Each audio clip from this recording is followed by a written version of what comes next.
Кратки најави за денешните настани. Охриѓани и стружани најмногу пријавуваат случаи на дискриминација на работното место. Македонија го одбележува денот на македонскиот јазик и азбука под слоганот "Пишувај на кирилица". Отворена спомен соба на 6-та македонска ударна бригада по повод 7 мај, денот на полицијата. Од полноќ поевтинуваат горивата.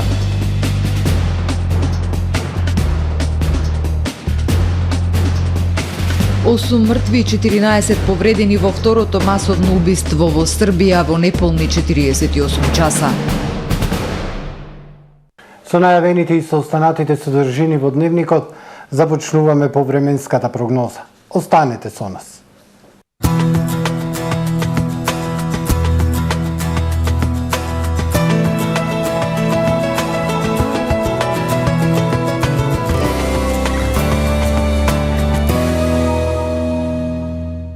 Во Охрид денес времето претежно сончево со локална облачност, ветровито и потопло со дневни температури кои ќе бидат во пораст и ќе достигнат до 19 степени Целзиусови во текот на ноќта кон сабота, ветро со локална облачност и свежо. Утре во западна, северозападна и централна Европа умерено облачно и нестабилно време со дожд, ветерно и релативно топло за овој период од годината. Во северна, североисточна и источна Европа стабилно, но студено време за овој период од мај. Во останатите делови од стариот континент сончево и топло време. На Балканскиот полуостров во сабота времето претежно сончево со локална облачност, ветровито и топло со пораст на максималните температури. Во северните делови зголемена облачност, максималните дневни температури од 18 до 26 степени. Во Македонија во сабота свежо утро со пат на утринските температури, овој пат ќе бидат од 1 до 9 степени, а во текот на денот времето сончево со локална облачност, ветровито и топло со дополнителен пораст на дневните температури. Максималната утре температура во Македонија во интервал од 16 до 25 степени Целзиусови. Во Охрид во сабота претежно сончево време со локална облачност, ќе биде потопло. Минималната 6, а дневната 20 степени. Во недела сончево со локална облачност и топло со максимална дневна температура од 22 степени, а во понеделник и вторник умерено облачно и нестабилно време. Ќе има врнежи дожд, ќе биде посвежо. Минималната 10, односно 11, максималната 19, односно 16 степени Целзиусови.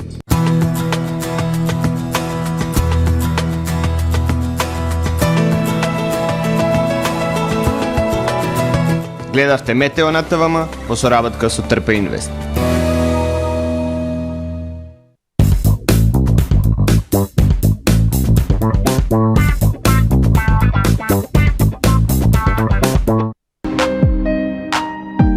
Ресторан Далга. Добре дојдовте во светот на Кармен Бау Центар. Во беспрекорно уреден продажен простор, купувањето во еден Бау Центар никогаш не било попријатно. Со гордост ви го представуваме нашиот шоурум Мараци, со најголем избор на плочки од Мараци и санитарија од светски познатите брендови Грое, Колпасан, Идеал Стандард, Рока, Унитас. На располагање ви е нашиот архитект кој ќе ви помогне во осмислување на вашиот проект. Располагаме со најбогатата палета на ламинат во државава. Одберете од 100 различни дизајни на Swiss Chrono. Покрај стандардниот избор на фасадните системи Knauf и Бекамент, ви нудиме богат избор на професионален алат на реномираните производители Bosch и DeWalt. Кармен Бау Центар на улица Железничка. Тамаро е 25 години охридски водечки лидер и препознатлив бренд. Обуките од менаџерскиот тим се доказ за максимална посветеност кон вработените. Тамаро Холдингот се грижи за организацијата и на време од пренесените информации кои отсликуваат тимската работа. Секој успех на вработениот е успех и на компанијата. Маркетите располагаат со производи со висок квалитет од секакви брендови по одлични цени. Вкусните печива од Анабела пекарата се веќе омилен појадок на многу потрошувачи во Охрид. Анабела кујната услужува голем број на потрошувачи и компании.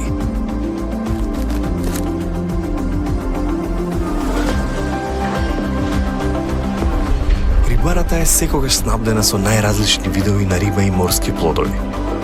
А месарниците располагаат со свежо месо и месни производи во секое време. Уживајте во својот охридски домаќин. Тамаро, повеќе од маркет.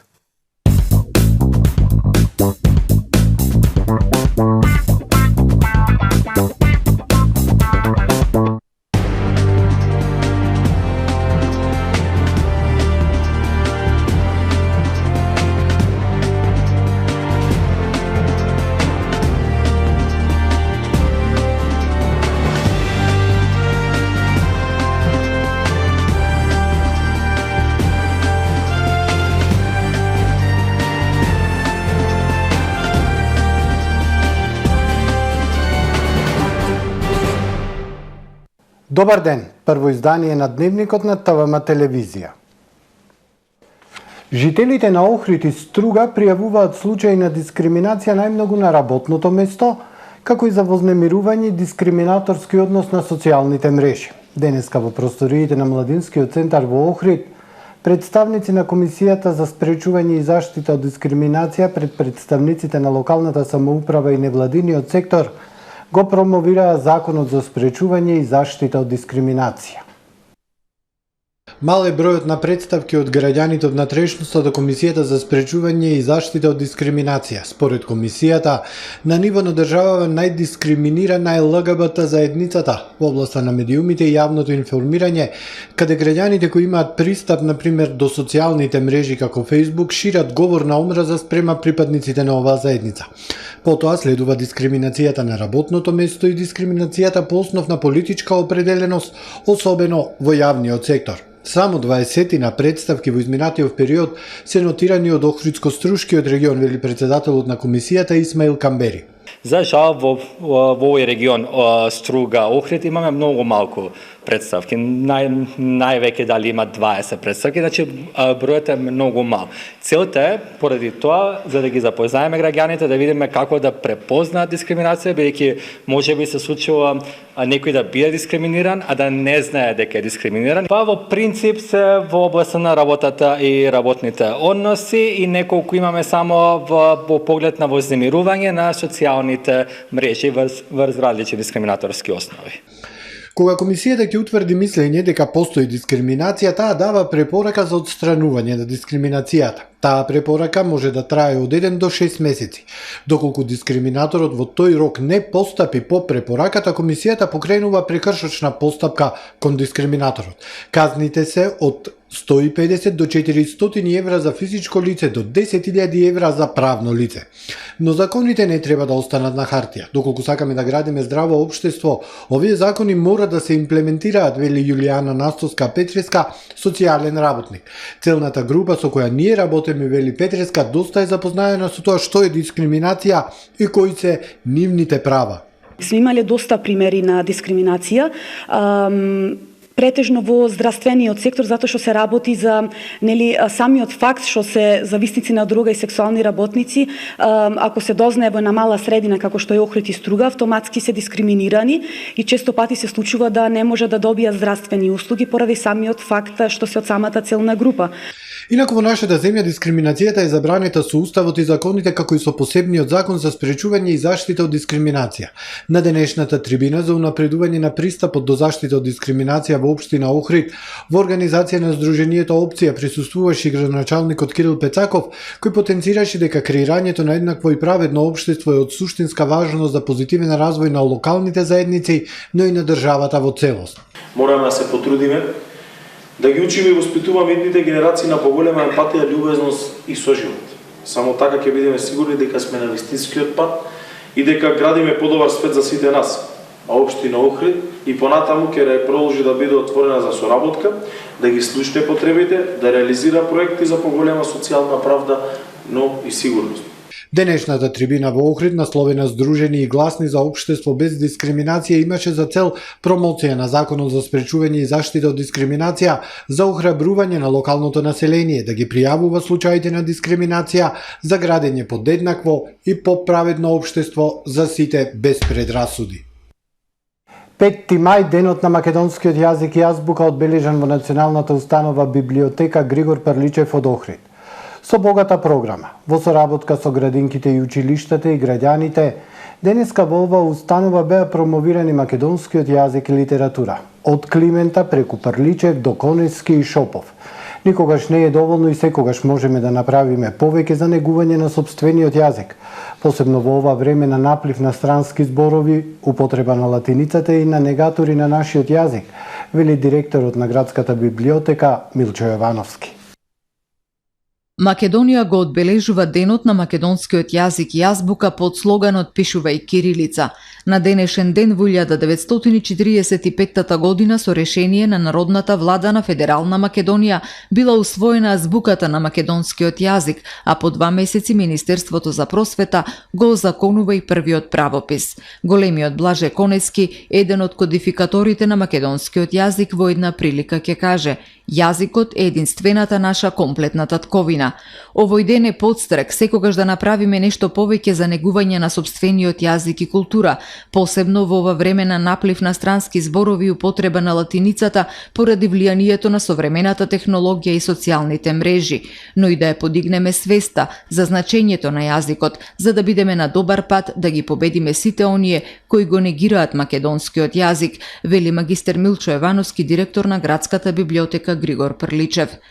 Денеска оваа установа со богата програма во соработка со градинките, училиштата и граѓаните го промовираше македонскиот јазик и литература од Климента преку Прличев до Конески и Шопов.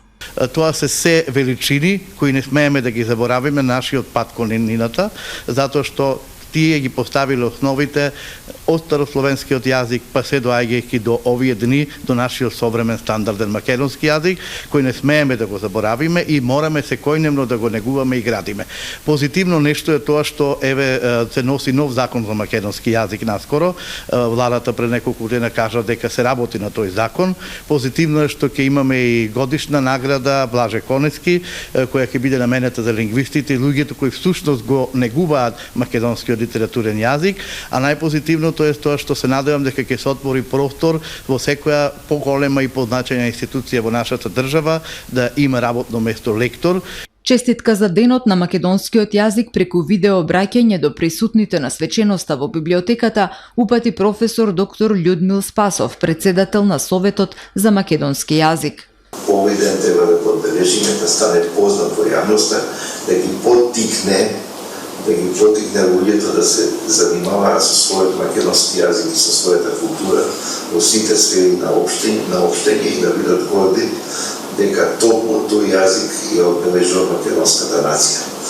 И на крајот би сакал да поентирам дека додека постојат македонци во оваа држава и надвор од неа, македонскиот јазик ќе живее и македонците како нација ќе живеат. Учениците и граѓаните во градската библиотека имаа можност да проследат изложба на дела од фондот на библиотеката од Конески и Шопов. Документарните филмови "Проста и строга македонска песна", филм за Конески и "Тешкото". Со рецитали за македонскиот јазик се представија ученици од основните училишта Свети Наум Охридскиот Пештани и Христо Узунов од Охрид, а најмалите од детската градинка Јасна Ристеска цртаа инспирирани од македонската азбука. Денот на македонскиот јазик со пригоден настан одбележан во Струга. Националните установи Струшки вечери на поезијата и Центарот за култура браќа Миладиновци организираа настанот кој беше испратена порака да му оддадеме почит на минатото и да покажеме дека го знаеме и го цениме, но исто така да се обврземе кон иднината, дека тоа што ни е дадено со традицијата и кодификацијата не треба само да го чуваме, туку треба и да го негуваме и да го афирмираме и да го развиваме. На тој начин македонскиот јазик да може понатаму да го следи и научниот и технолошкиот напредок, а истовремено да остане убав и наш, на него да твориме и да живееме. На настанот беа прочитани фрагменти од книжевни дела што ја отсликуваат генезата и развојот на македонскиот јазик од почетоците до современиот миг. Со заедничка средба на ветераните и резервистите од одбраната и безбедноста на Македонија регион Охрид, СВР Охрид и Интернационалната полициска асоциација ИПА во просториите на поранешната касарна одбележан денот на македонската полиција. Во рамките на свеченоста во просториите на касарна Хаб беше отворена спомен собата на 6-та Македонска народно-ослободителна ударна бригада. Сдруженијето на ветераните и резервисти од одбраната и безбедноста на Македонија регион Охрид, СВР Охрид и Интернационалната полициска асоциација регион Охрид денес на заедничка средба го одбележаа 7 мај денот на македонската полиција. Пензионираниот полицаец Димитрија Стојчевски, кој од 1958 година работел во службата на граничниот премин Ќафасан, со уште мал број полицајци во тоа време, денес се заблагодари на сите за присуството на овој за него голем дел. Полицајци цело време јадно дека бев четворица. Шумиликовски Драколюб, Драги и Крстенски Борче и Димитрија Стојчевски. Јас? Да. 58 година. 58 година? Да. А се пензионисам 86-та. Ја работев на меѓународен граничен премин Ќафар. Чест ми е и задоволство во моје име да ви го честитам денот на македонската полиција 7 мај. Македонската полиција денес е современа институција, кадровски и логистички подготвена да одговори на сите предизвици, а СВР Охрид представува современа полициска организација која што работи на подигнување на безбедноста во рамки на подрачјето кое го покрива. Полиција, партнер на граѓаните, кажа Стефан Димовски, портпаролот на СВР Охрид. Ефикасно градиме силна полиција, полиција која што е партнер на граѓаните, која што работи во интерес на граѓаните и која што ефективно ги решава сите проблеми на безбедносен план, почнувајќи од јавниот ред и мир се до имотните деlikti. Напоменувам дека она што е најзначајно е пронаоѓање на сторителите и изнесување пред лицето на правдата. Во рамки на свеченоста на која покрај полициски службеници, членови на здруженијата присуствуваа и представници на локалната самоуправа, беше отворена спомен собата на 6-та Македонска народно-ослободителна ударна бригада. Идејата на полковник Добре Велјановски, председател на Сдруженијето на ветераните од одбраната на Македонија, како еден од командантите во касарната Михајло Апостолски, била да се одбележи името на 6-та бригада по затварањето на Охридската касарна. Веднаш се фати во акција и во Белчишта направи спомен соба посветена на бригадата, односно на НОП во Дебарц. Арно Ама не застанав тука. Наредната година во селото Сливово направи спомен соба за првата македонско-косовска ударна бригада, бидејќи истата судбина ја снајде и таа единица која што беше во Скопје. И знаете како се продолжува настанот. Во Црвена Вода беше командно место на 6-та бригада. Ама командно место беше и на главниот штаб на Нов ИПОМ 43 година. Училиштето се распаѓаше, ние ветераните го обновивме заедно со општината и Сојузот на борци и тамо направивме спомен дом на главниот штаб на Нов ИПОМ. Во спомен собата изложени се панова на кои можат да се видат документи и фотографии за бригадата во периодот од 1945 до 1991 година. Активностите на бригадата од обуки до свечени дочеци на генерал Михајло Апостолски и секако пано на бранителите кои во 2001 година го дадоа својот живот за оваа држава. Изложени се знамињата на ветераните и на армијата на Република Македонија.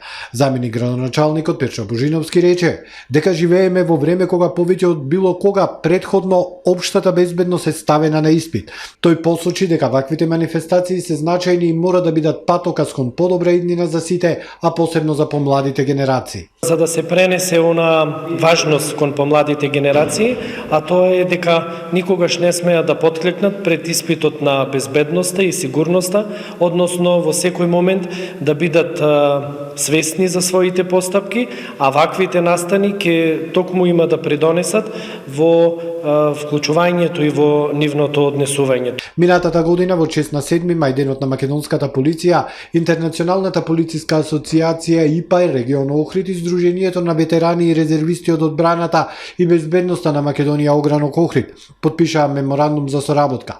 Средбата се одржа во кругот на поранешната касарна во Охрид, а во рамки на свеченоста беа реализирани и забавна и спортска програма. Министерството за внатрешни работи, централната свеченост по повод денот на полицијата ќе одржи во Охрид во недела на сцената на Долни Сарај со почеток во 18 часот. А од 8 мај во Охрид ќе се одржи 50-та Европска регионална конференција на Интерпол. Република Македонија и Министерството за внатрешни работи се домаќини на конференцијата на Интерпол, што се совпаѓа со уште еден јубилеј. 30 годишнината од членувањето на нашата држава во ова глобално полициско семејство. Конференцијата ќе биде отворена со свечена церемонија и обраќање на министер за внатрешни работи Оливер Спасовски и председателот на Интерпол, генерал мајор Ахмет Насер Ал Раиси. Во Охрид ќе присуствуваат 123 делегати со присуство на председателот, генералниот секретар и извршниот комитет на Интерпол, министри, директори и полиции, експерти од областа на безбедноста и други високи гости. А од вечерва на полноќ поевтинуваат сите видови горива, соопшти регулаторната комисија за енергетика.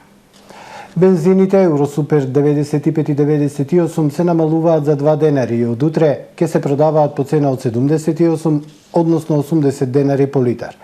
Евродизелот се намалува исто за 2 денари и сега ќе чини 67 денари. За 2 денари поевтинува и екстра лесното масло и ќе чини 66 денари за литар.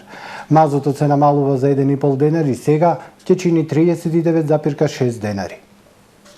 Следуваат вестите од светот. Уште едно масовно убиство во Србија на првиот ден на национална жалост за жртвите во основното училиште во Белград, каде беа убиени 8 деца. Синоќа пред полноќ во селото Дубона, кај Младеновац, 21 годишно момче убило 8 луѓе, меѓу кои 15 годишно дете, а 14 се повредени. 600 припадници на специјалните единици на српската полиција трагаа по осомничениот до раните утрински часови, кога бил уапсен во околината на Крагуевац. Осомничениот напаѓач, идентификуван како Урош Б, почнал да пука во селото Дубона во Младеновац, а потоа продолжил со крвавиот поход во Мало Орашје и селото Шепшин. Во Дубона тој бил млад полицаец и неговата сестра, пукајќи по случаен избор во училишниот двор, каде што ранил уште неколку лица. Полицијата работи на расветлување на сите околности за масовното убиство. Нападот во Младеновац е терористички чин, дециден председателот Александар Вучич. Нашите служби имаа задача да го уапсат или неутрализираат терористот. Лицето е уапсено и нема да види дневна светлина, нема да излезе од затвор, кажа Вучич на пресконференција. По двете масовни убиства кои се случија за помалку од 48 часа, Вучич најави дека ќе се воведат мерки за поголема безбедност во училиштата, но и дека ќе се изврши целосно разоружување на Србија. Максималната казна затвор за неовластено поседување оружје се зголемува од 12 на 15 години, а со казна до 15 години затвор ќе се соочи и секој оној кој што ќе носи оружје за кое нема дозвола.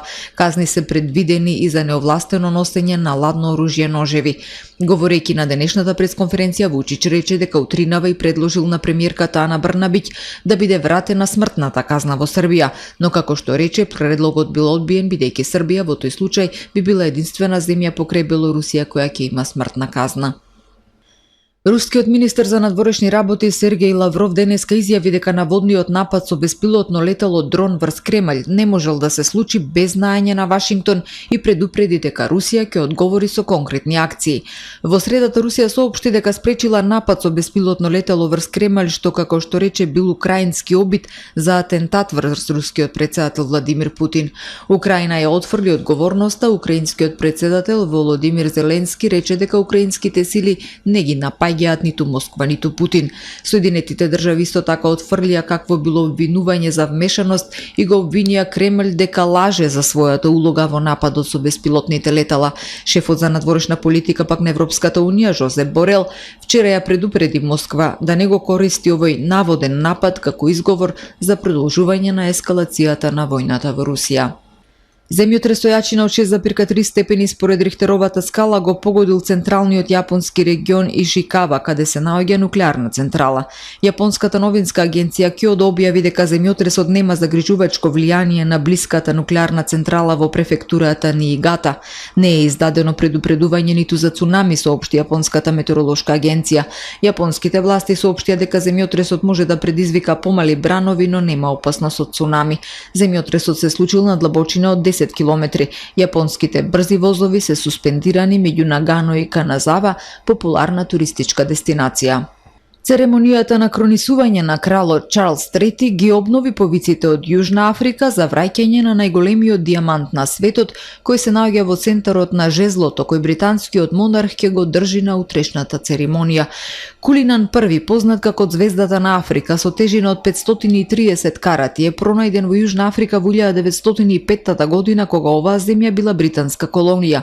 2 години подоцна, тогашната колонијална влада му го подарила каменот на кралот Едвард VII за неговиот роден ден.